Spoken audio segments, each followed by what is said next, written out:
Do you think that we're going to live forever? I think that will definitely be the new world. I hope to be one of those successful pioneers. People have a programmed response already to what they think the reality is. 6 years away, we're going to reach the era of immortality. Because otherwise, people are just thinking, right, oh, I'm only going to live 70, 80 years anyway. Why shouldn't I eat McDonald's? Inspiring. You are full of vitality, energy, and enthusiasm. My focus is to create this quality of life and this expansion of lifespans. And I think then there's going to become a conscience. Yeah, you can't be putting more toxins in you than you're expelling.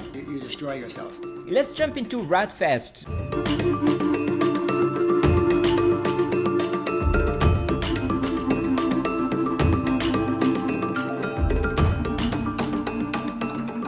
Welcome to the No Plan B.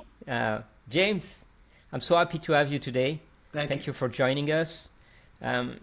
We are going to talk about not dying, being immortal. Yeah. Surviving, and the concept of death, how it is perceived, and how you are fighting for years on immortality. You wrote a book, 50 Years of Living Forever. Just getting started. That's the title. That's the way it feels. I love it. Yeah. Do you think that we're going to live forever? I think that will definitely be the new world. Okay, we're obviously not there yet, but we're on our way.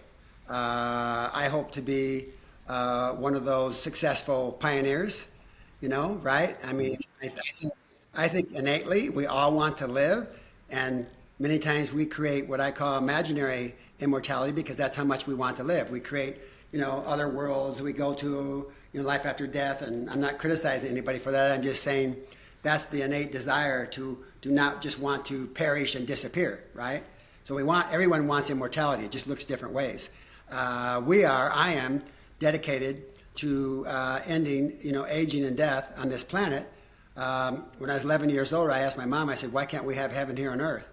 It's painful to see people you love die, and I had an early experience of losing somebody that I cared for very much. And I asked that question to my mom, and she said, hey, that's a good question. Why don't you pursue that? And you were 11? Yeah, I was 11 years old. Yeah, and so from then on, that was in my blood, I just felt like I would write about it in grade school. My teachers would come to me and go like, oh, what's this, But they're very impressed for the most part. I'd write about a new world without aging and death. Yeah. And that seemed the right thing to me. It seemed right. It seemed like logical. We've been in this kind of, I'll say, prison with a death sentence, all of us. Mm-hmm. And, we try to create a pretty world, a pretty, prison. We decorate it, we do all kinds of things to distract ourselves from what we think is inevitable, death. But still, it's a prison, no matter how pretty you try to make it, because you have an end. And so I'm interested in breaking through, that barrier. And really, it's going to happen, okay? It's just a matter of when. Like everything else. Right. I mean, we sought to go to the moon. Anything we as human beings put ourselves to that we think is really important, we can create. It just takes enough people, enough backing to get there.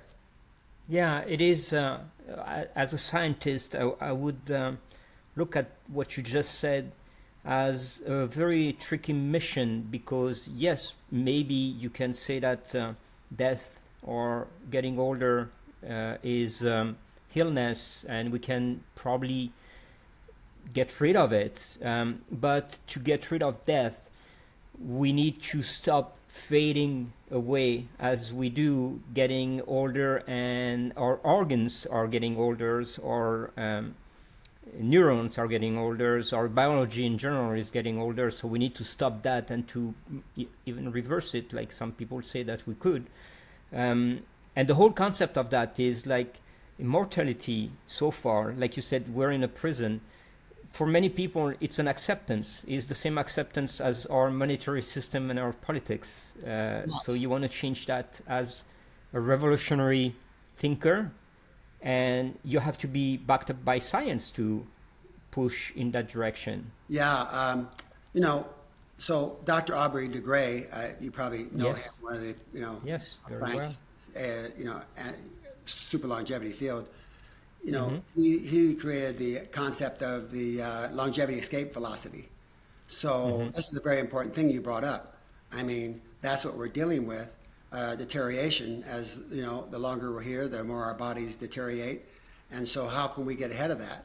Well, his theory is that we seize our body as like a classic automobile, right? In classic automobiles, people make them immortal. People make these old vehicles immortal.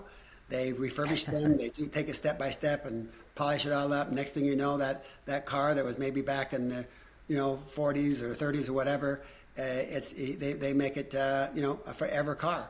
And that's Aubrey's concept, is that we're going to fix this bit by bit, all the problems that come along, and keep working at that. And then eventually we'll reach a point where are regenerating or reversing our age faster than we're aging. So that's the longevity escape velocity. So, I think that's a really, I kind of actually love that concept. There's many different concepts, but I think that's more real, that this immortality, for example, is not going to happen in one swell swoop, right? It's not going to be not necessarily a magic button or magic bullet. It's kind of a proliferation of different innovations, et cetera, that will keep repairing our bodies, and eventually we'll be repairing faster than we're deteriorating. Yes, correct. I think that, the part of science into the process is definitely crucial. And some people will live up to 100, some other 120, and then 150, 170. It really will happen because we are going very soon to be able to replace organs as well, which are mainly the part of our body that fails and make us die. But all of us will probably not live that long. Do you think that you're going to be immortal? Well, I'm going for that. I mean, there's no guarantees. I mean, look. I mean, so the record. When I say record, the documented evidence of a person's longest lifespan was at 123 approximately. Yeah, Jean Calment. Yes, yeah. Yes.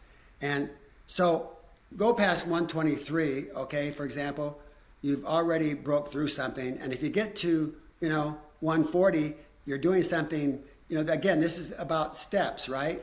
And so once you keep perpetually, I'll say, de-aging yourself, okay, and you break through some of these barriers, you've got to be doing something right. So if you can live to 140, for example, why not 150? Okay, it's perpetual from there. And 150, then why not 160? Because you've already broke through on some level. Right. Yeah. On the social and economical aspect of being immortal, our society will have to adapt to that as well. Yes. Believe me, Jane, it's going to be a great adaptation.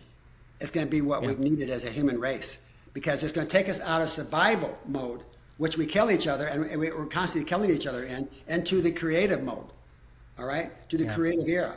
I get goosebumps as I'm saying that, because I loved it. It's exciting, because we need to get out of this survival era, because that's what keeps us constantly struggling with ourselves. Who wants to live really, and who will, long periods of time and still be in the same struggle and battle we're in with ourselves and each other? We'll end up destroying each other with the possibility of being able to be immortal and still destroy each other. It's horrible. Yeah.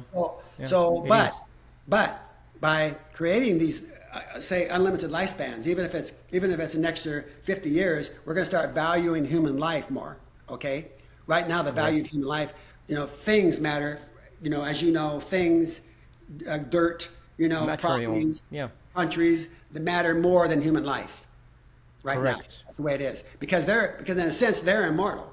We're not seen as that. So somebody, they'll want to leave a legacy for their country, or they'll die for their country because that's where they see their immortality at.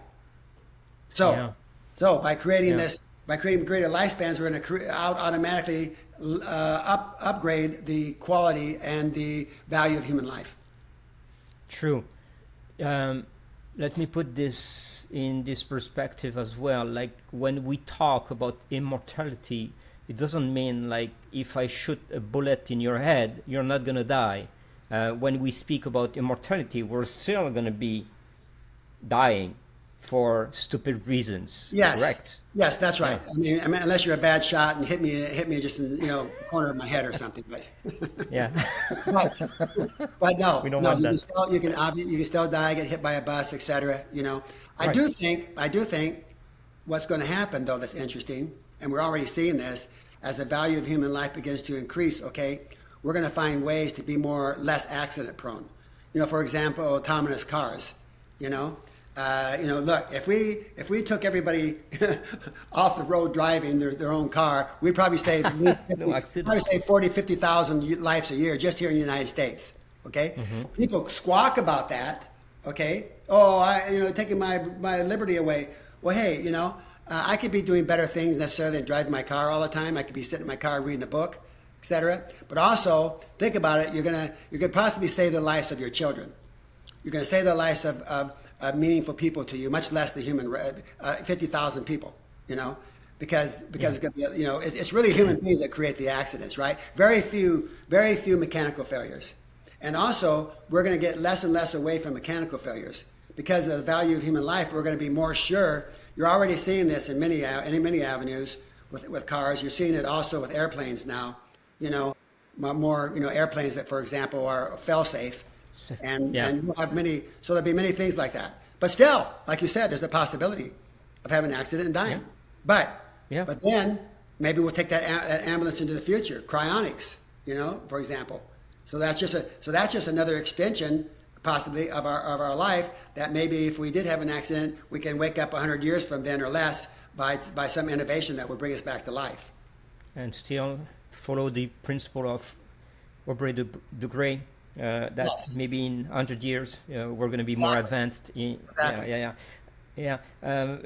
It's interesting to see that, but we have to correct one of the major cause of deaths today, which is based on our diet, and we are intoxicating people with all the junk food that we're putting out there. Exactly. So that part is a tricky part because it's the economical aspect of it is fighting against giants that have so much money involved into it, and at the beginning it's going to be hard to convince everybody not to eat McDonald's and take junk food and things like that, because you cannot be immortal if you keep eating this. You can't be putting more toxins in you than you're expelling, right? Right. Or you destroy yourself. And again, I mean, that's a big challenge too. But I think again, my focus is to create this quality of life and this expansion of lifespans. And I think then there's going to become a conscience, because otherwise people are just thinking, right? Oh, I'm only going to live 70, 80 years anyway. Why shouldn't I eat McDonald's? Why shouldn't I smoke? Why shouldn't I drink like hell? And live like gusto? I'm going to die anyway. Okay. So what if they knew they could live, say, another 50 or 100 years? All right. This is what's going to affect them. They're going to go, oh my God, if I don't do this, I could live another 100 years in vitality and strength. Yeah. So that's the element that I think is going to change the dynamics of that. We can talk to people all we want, right? And we do it. I mean, I'm a very conscious eater. But I didn't automatically become that way. It wasn't until I started realizing that, hey, I could kill myself early if I don't straighten myself out, and I want to live. So I think this is the same principle. We can talk to people until they're blue in the face about not eating McDonald's. I do. I have grandkids that I say, hey, don't eat that. Why not? And of course. Program. All the other kids are eating it. And until they get this consciousness in their head that they're actually can sabotaging their body and maybe going to eliminate the possibility of them being immortal, that's something else. It's a lot of education that we need to be implementing over time, because today people eat junk food not because they have no choices, like many people say, but I think that people eat junk food because they're not educated enough to know what impact those junk food have on their biology.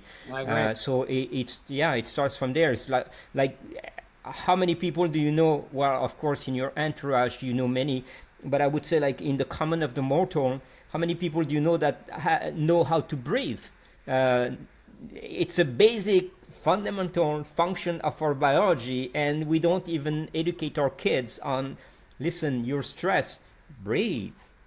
It's going to stress you. So important.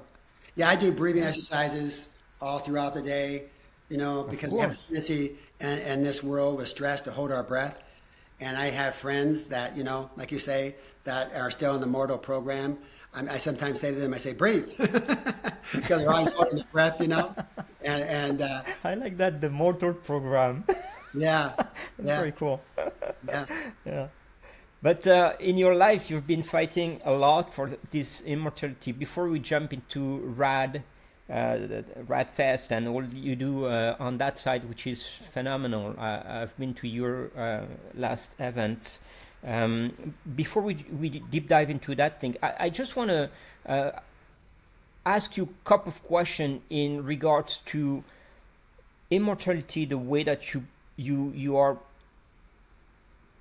teaching people to become immortal, or educating people to that is a concept that it's real and not some things that comes from imagination. And a bit challenging question, but the religion part of it. So many people are so attached to death because they think that it's the ultimate goal for anyone that believes in some things that is bigger than themselves, religion.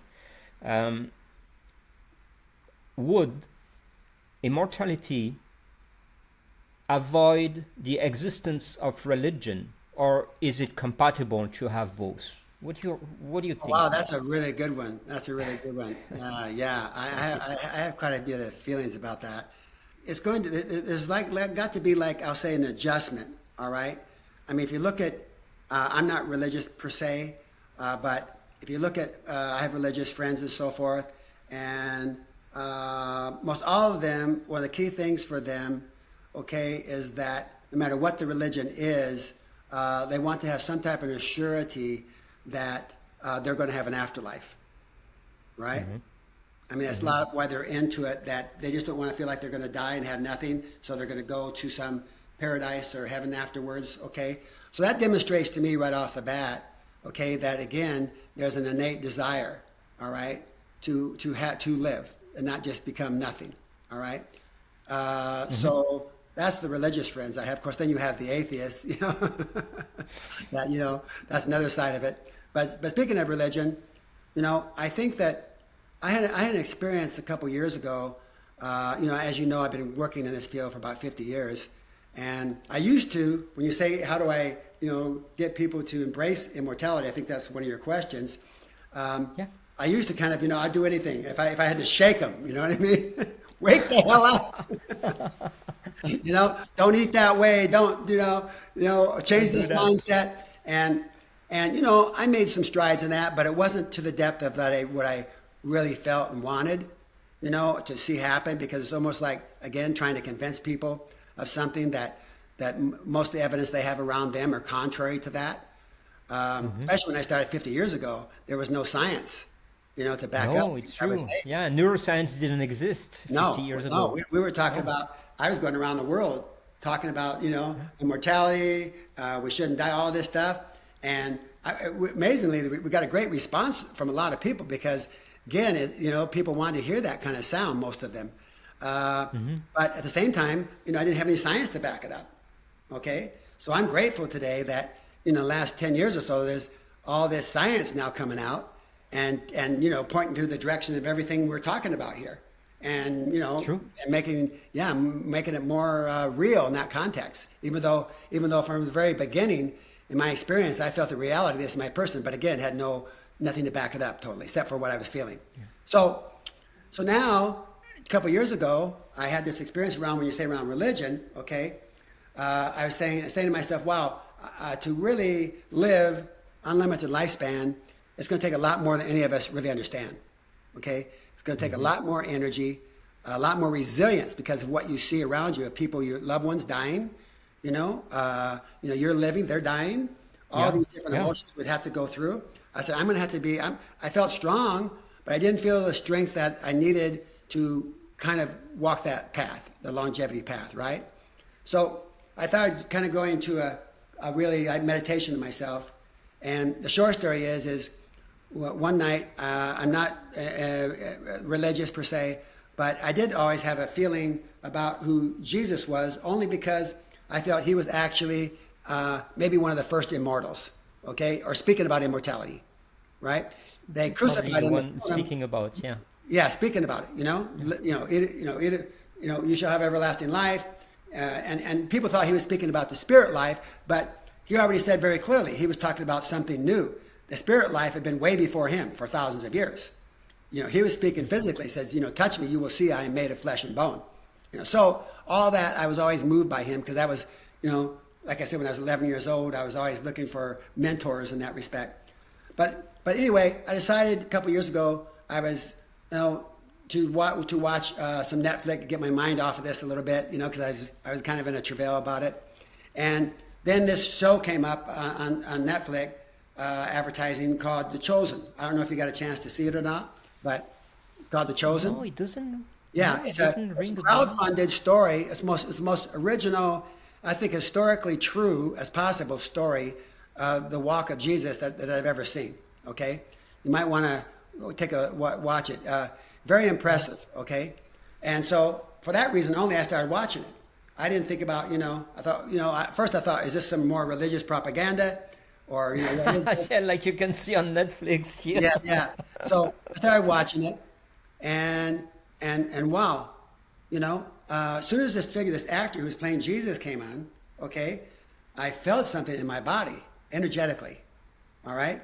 Not just the actor was really good, but he was saying these words of Jesus and was projecting that passion that Jesus, I think, had in his body for life, and it affected me. I got like, energized from it. I was laying there in bed, and after I watched it for a while, I was going to go to sleep, but I couldn't even go to sleep. I felt so energized. So I thought, okay, that's a good feeling, maybe whatever that is. Yeah. I woke up in the morning then feeling more energized than ever, okay? And I felt a new, I'll say, feeling or energy that I hadn't felt ever. And like invested by a mission or something like that? that? Yeah, I think, well, here's how I relate to it.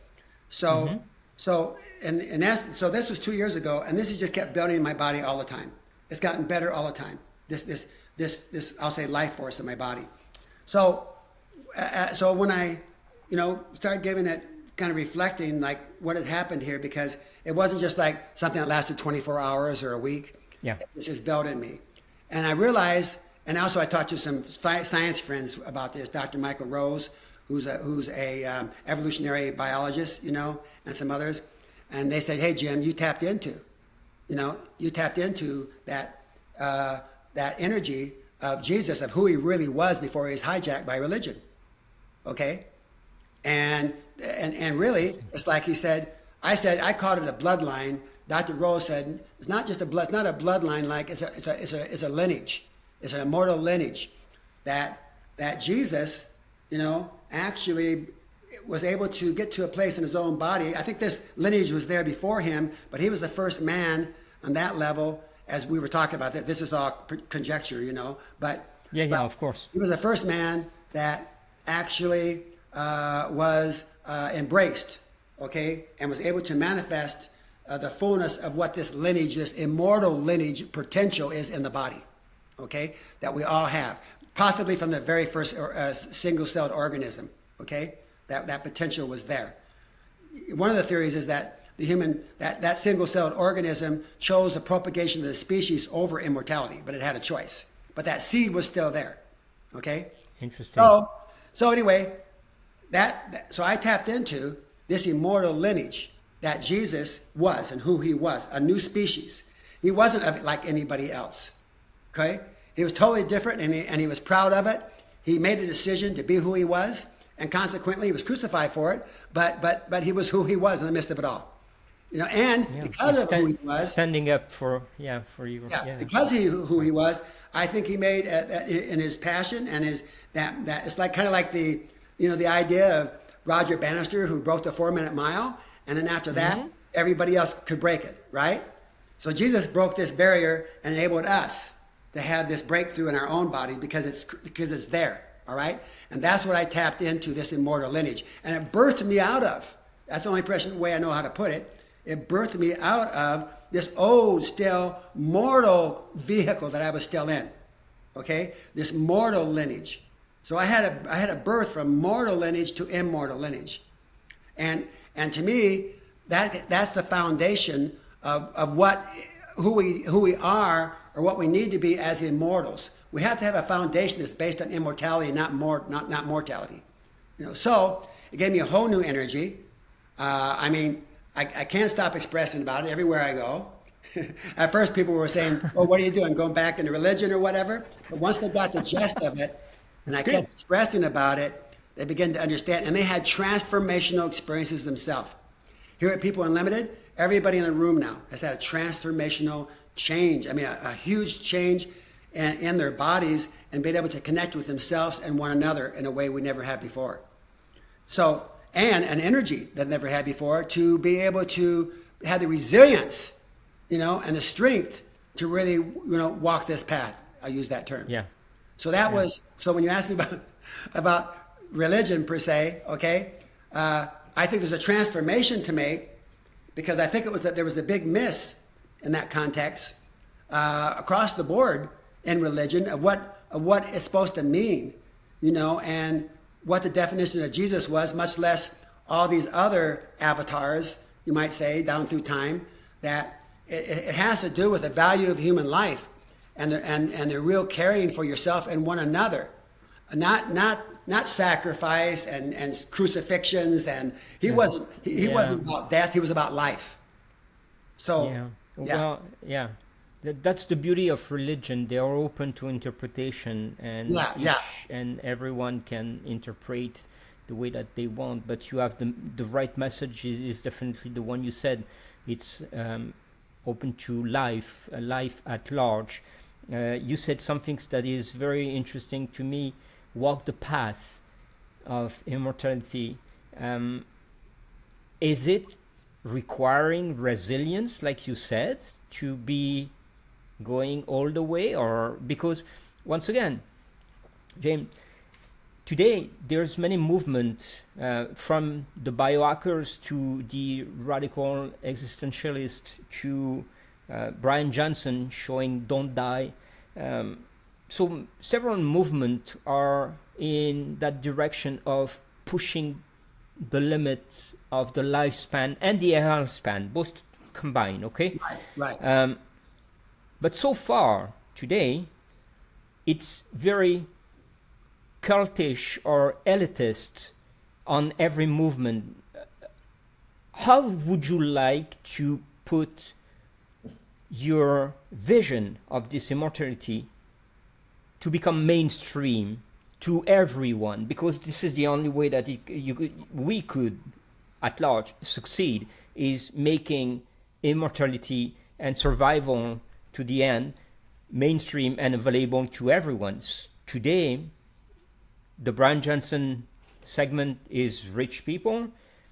The biohacking, it's elitist and extreme. The RAAD movement, I would say, it's the one that are very convinced to go there. How do we go to 8 billion people? What's the plan? Well, here's the way I feel about it at this point. Before I had this experience 2 years ago, I was always, struggling how to do just what you said. Okay, how am I going to change the masses per se? All right. So now, all right, the difference for me is that, first of all, I have a very, I'll say, inclusive message for everybody. Okay, it's not you have to do it this way or you have to do it that way. Okay, or some say radical concept that would be very unsustainable. Okay, basically, what my message to everybody is that you were meant to live. Okay, we were meant to. Our bodies are craving this, no matter what religion or background you are, or whatever. We're all human beings that deserve to live. We need to begin to awaken that life force in each other, and move together on this planet. No matter what background you are, religion, whatever, it's all inclusive. It's all inclusive, and So now, obviously, Okay, it's a very inclusive message, and it's a very passionate message. But still, not everybody's going to accept that, and so I'm not struggling with that anymore. Okay. Okay. It's that whosoever will. All right. We have to keep. I love it. Yeah, we have to keep our focus on those who really want to live. Hopefully, too, those, some people have to have masses moving before they move. Yeah. Some Sure. people. Well, it's a concept of humanity. Yes. Yeah. Some people, if then there's some people like probably you and me that if nobody else moves, we're going to move, right? We're going to move and we're going to wait for the other after. We're not going to wait, yeah. But some people have to have the masses. It's social. Correct. It's like, okay, we're social creatures. If they see a whole bunch of people embracing this, okay, well, they need to look at it too, right? So, so that's what will happen. I want to hit a critical mass, to where I think we'll hit that. We're already on our way with RAADfest and other movements to where we get that mass, and then there's going to be an energetic pool. Okay, that will bring more people into the fold, you might want to say, and more people will take a deeper look at it. And that's already what's starting to happen at that level. But in the meantime, I'm laughing because I'm not struggling. I'm not going to kill myself over this because it's almost like what I was doing for a while. Look, we need to be filled with joy, abundance, and the glory of life right now, not wait down the line for it to happen. Correct. I know you are so right. Yeah, I know many people in our network, for example, that are struggling so hard and they're in anguish like all the time, and I sometimes would say to them, relax, we got a great, and it's like, oh, I can't relax. If I relax, we're all gonna die. And I said, you're gonna kill yourself before you. That's the thing. You know what, James? I'm finishing my book, and it's about that because I've been I've been a biohacker for 20 something years, and for about a good 10 years, I was extreme biohacker, like doing all the things. And I realized that if you don't create your life based on the principle of what you just said, joy, fulfillment, love, moving forward, the sun, breathing, natural behaviors, you can put all the pills and the tools and everything you want, and even the science on the top of it. You're not going to survive. You're not going to be immortal at any cost. That's exactly right. Yeah. We have to enjoy the journey. As I said, and come from look. There's an urgency. But it doesn't have to be an anxiety. And I like that. Yeah. And I have a close friend, that I met at RAADfest. You may have heard of him, Stephen McCain. He's an ex-Olympian, and he was just telling me, he was here speaking in Scottsdale recently, and he was telling me, well, first of all, the training he had to do in the Olympics was so intense, right? Yeah. It enveloped his life. In fact, when he actually was over with Olympics, he almost went like suicidal because he had given so much to that, and then he didn't have any place to place his energy anymore. He was like, he went on a heavy drinking spree and everything, and he was just like practically killed himself, and he got to a place where he was almost suicidal or was suicidal. And then he got in touch with his body more, but then he started biohacking like crazy, using the same methods he used for the same intensity and discipline that I used in Olympics to biohack. Yeah. And after a while, it was, there were some good results, but after a while he realized, wow, I'm not enjoying life, and a lot of these things, I'm not really, some are good, some are not. And so he's kind of, he's got a balance in himself. And he's doing amazing. But it was quite a story to hear from him. Yeah. That's the thing. If you spend 40% of your day extending your life by 20%, you're not winning. No. Exactly. That's the thing. Yeah. Let's jump into RAADfest. So RAADfest, I was at your last event in California, which was cool, actually, really cool. You had Brian Johnson on the stage that day. And so what's coming up this year? Well, a lot of great stuff because, we're always trying to make the best environment to create that interactive kind of learning program to where people can interact with the speakers, interact with each other, learn from each other, connect with each other. When you connect, and that's the important thing about on-site events. You can do, it's great we have the internet and we can do these virtual events and they're good. Yeah. You don't always connect the way, you can if you're in person. When you make a connection with somebody and they become, connected to you and you can feel them and their desires, then there begins to be an exchange of or reciprocation of life between each other that you want that person to live, and you're sharing that, and now you've made, your best friend is the person who wants you to live forever, and we're making new friends all the time this way. So we're creating that type of atmosphere along with the top most cutting edge, age reversal and life-saving protocols. So this year we're going to do a little bit different than last year. We're going to have some more breakouts where people can go, not only hear the main stage program, which last year, if you remember, lasted most of the day, okay, from about 1 to about 6 o'clock. Now we're cutting that in half, so we're not in that main room so much, and hearing, sometimes it's hard to pick up everything. Then we're doing breakouts to where, like, say, for example, Bill Falloon, he's telling you a lot of details of how to stay alive on the main stage. And then you can go into a breakout room with him and spend an hour asking questions, comments, and really go deep with that individual to how to get the best for you out of it. So that's what we're going to do is different. I think it's going to be very successful.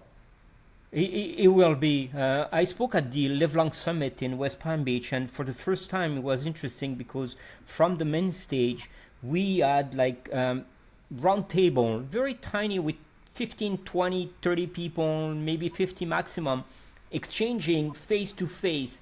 And to be honest, all the people that were coming to my table, I'm still in contact with them, but very, very close contact. So that concept that you have of breakthrough rooms and session definitely will work. You create that connection that you said.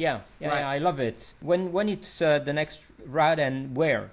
September 5th through the 8th, okay, and Anaheim, the same location, that Hyatt Regency Hotel next to Disneyland.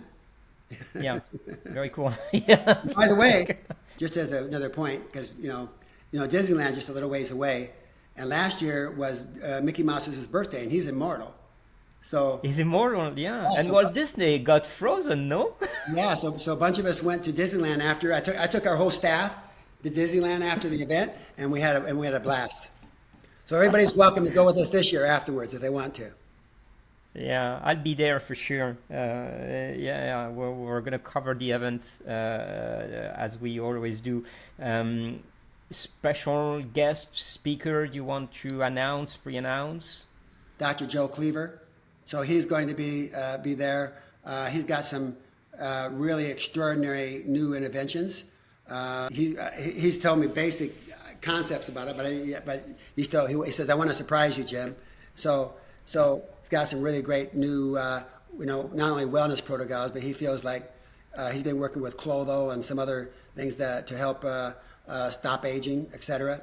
Also, I'm going to mention this because I can only mention a little bit about it, but Dr. Jason Williams, he's the immune therapist, one of the best immune therapists in the world. Yeah. He has worked, he and his mother, have been doing some special therapies, and he contacted me about 2 months ago, and he said, Jim, I want to come to RAADfest with my mother, and I want to show you everyone at RAADfest in person, how we've reduced our aging.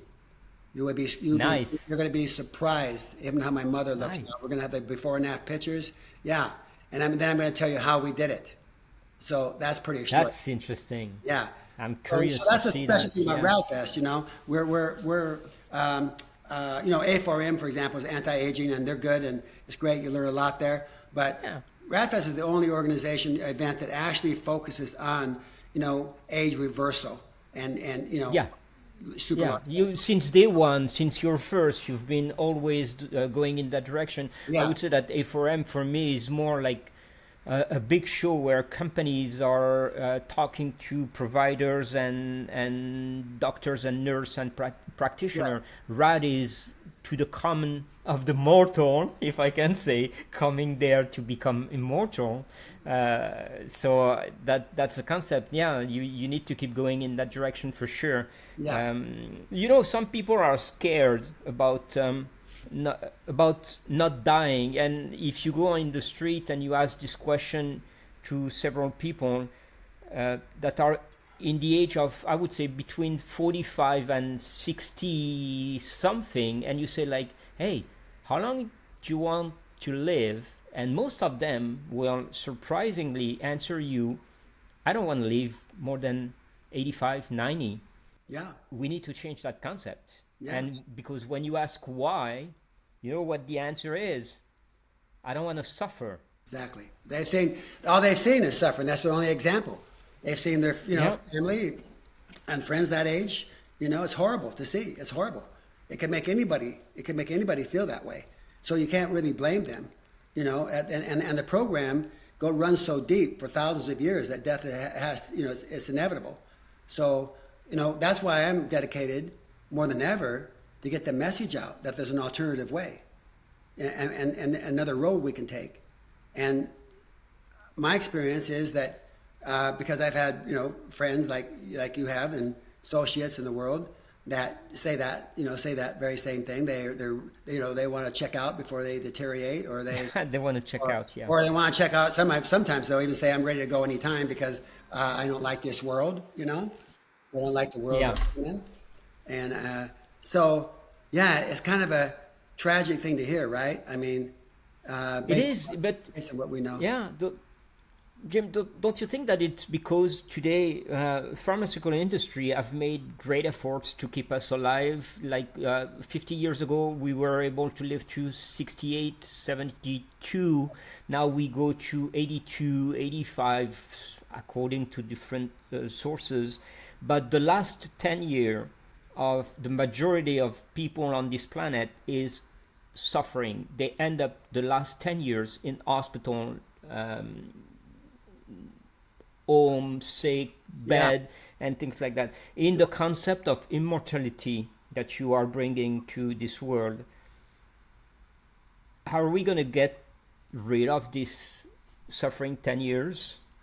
Absolutely, absolutely. And that's the biggest thing that people don't understand, because they're looking through the lens, again, of that mortal program. So what we're talking about, though, is a life filled with vitality and strength. Okay, we're talking about an extra 10, 20. We're not talking about living in some decrepit state. And that's what's going to happen. We're going to create more strength and vitality in the body. We're going to create ways to rejuvenate. And there's already a lot of ways already to stay vibrant and continuously rejuvenate your body. And we're going to find more all the time. It's like Ray Kurzweil says, live long enough to live forever. Because the more you, like right now, there's things we can all do to stay straight, keep our strength up. Next year is going to be more. So each step, we're going to take in these steps. And as we go along exponentially, things are moving so fast that we're going to find new ways all the time to create vibrancy and strength in our bodies. But, you can't blame these people, because all they've seen is these decrepit situations. But I tell people, when I get that same comment, oh, I want to live, then when I say, well, what about if you could live with strength and vitality through that time? They go, oh, yeah. That's different. Yeah. And it's a different thing. Yeah. Tell me that they would like to do that, but they don't see any other way. But they'll say, how can that be? That's the thing, because science today hasn't brought the real proof that we can. No. It can be another way, but it's coming along this way. I agree with you. 5-6 years ago, we were talking about immortality through some sort of avatar, taking all your memories and what we call today the conscience, and making you still alive. Like I think it was Deepak Chopra that was the first of getting an avatar able to answer a question just based on the artificial intelligence memorizing everything that he was saying, and then that avatar was speaking exactly the same way. And 5 years ago we were thinking that we all are going to be immortal that way, but no one was seduced by that because it's not you. It's just like, Well, Ray Kurzweil says, and it's interesting, he says everything's virtual reality anyway. Okay? I love it. Yeah.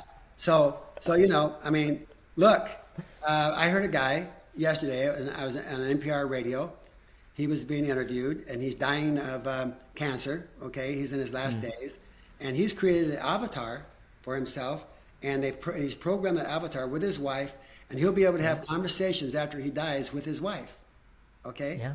And it's just a way. He said, "Look, it's not everything, but it's a way for me to feel like I can still have a communication at some level and a comfort to my wife." Okay, that's just the beginning of some of the I'll say glimpses of this new world. So like Ray Kurzweil was talking about, for example, one of the ways of that he says in 2030, which is 6 years away, we're going to reach the era of immortality. But it's going to be different than what we have imagined maybe in our mind. So he's talking in some levels about being uploaded into our brain being uploaded into the cloud. All right. Yeah. And so we're going to live a virtual reality, but we might have a virtual body, but our brain, we won't even know it. I mean, for example, he said, for all we know, we're virtual now. Yeah. Well, you know what the story. Did we already go through a transition thousands of years ago? Yeah. Maybe? Virtual now. Well, the Nobel Prize 2 years ago just made the demonstration that what we are living in today, it's a dimension that we imagine. So maybe we're not even real. This discussion maybe doesn't even exist. It's in our mind. So yes, we are all virtual.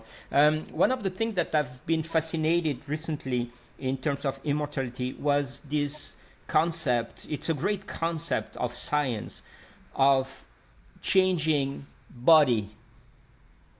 Like they cut the head of people, keeping the brain, and reconnect to a younger body. It's a project that will definitely bring longer lives. Yeah. Well, we had a speaker on that at RAADfest a couple years ago. Okay, and it was very, very powerful. I look at all these great, I'll say, programs and innovations and people striving to create some sort of better world for us in this way, whether it's putting a head on a body that's totally deteriorated and that person has a new body. I mean, now they're also talking about, they're talking about in cryopreservation that they can, create take a brain and put it into a body, and that person have a whole new body that maybe was ravaged by disease. And the person's not going to know any difference, really. They'll see they'll see maybe a different body. Also, they can maybe clone that body from a cell and have a whole new body. And you just, you're the power of our mind and the brain. I mean, right now we don't understand everything about it, but we're understanding more all the time. But you can, like for example, when I went to Disneyland, I was talking to you about. I went on this virtual ride there, okay? I don't know if you've ever been there. It's called Fly Over the World or something like that. So you get on these little cart-like things, take you up in the air a little bit, and then you're going all over through the world. And it feels like you're just right there, okay? You're not there. You're not there. If you have to shake yourself, you have to go, because you're flying over rhinoceroses, sharks are coming at you, and if you had to shake yourself to realize that's not real. That's how the power of the mind works, right? So what do we care if we can create that kind of reality with the same consciousness? All right, then wow, what do we care about that? We can create virtual realities that are forever. All right, that don't perish. Yeah, doesn't make any difference. What we tell our mind is our mind believes it, and we create our own world. It's so true. Yeah, like Einstein was trying to explain about quantum, that it's so complex today that we are not equipped to understand it. And if I listen to everything you said so far, for you the concept of immortality is a bit like the projection of what Einstein said on quantum, is like we are not equipped today to understand that we're going to be immortal because we don't have the tools to understand it. I got it. I love it. I love that. Exactly, because I deal with this all the time and talk with people, okay, that we're talking about some of these new concepts, okay, and it's only hard to grasp because people have a programmed response already to what they think the reality is. Okay? Yeah. So it's not that the new reality isn't real, it's just that the old reality is getting in the way of seeing the new reality. Yeah. Yeah. Love it. Yeah. Awesome. Inspiring. Yeah. You are full of vitality, energy, and enthusiasm about immortality. I was, I'm blessed to have you today because it was very, very interesting for me to listen to the human behind this concept of immortality. Thank you, Jim, for sharing your thoughts and everything on that. I would love to take this opportunity again to remind people that RAADfest is in September 5 to 8 in Anaheim. They can get tickets on your website? That's right, through raadfest.com. Okay. Yeah, we're going to put the link on that. It's been a pleasure being on your show. I loved our conversation. Thank you. Me too. Very inspiring and very philosophical. Yeah. Keep going that way for another 150 years at least. We're going to have another podcast in 100 years. That's right. That's right. A lot of blessings to you, Thank you. and all your audience. Okay, and look forward to seeing Thank you.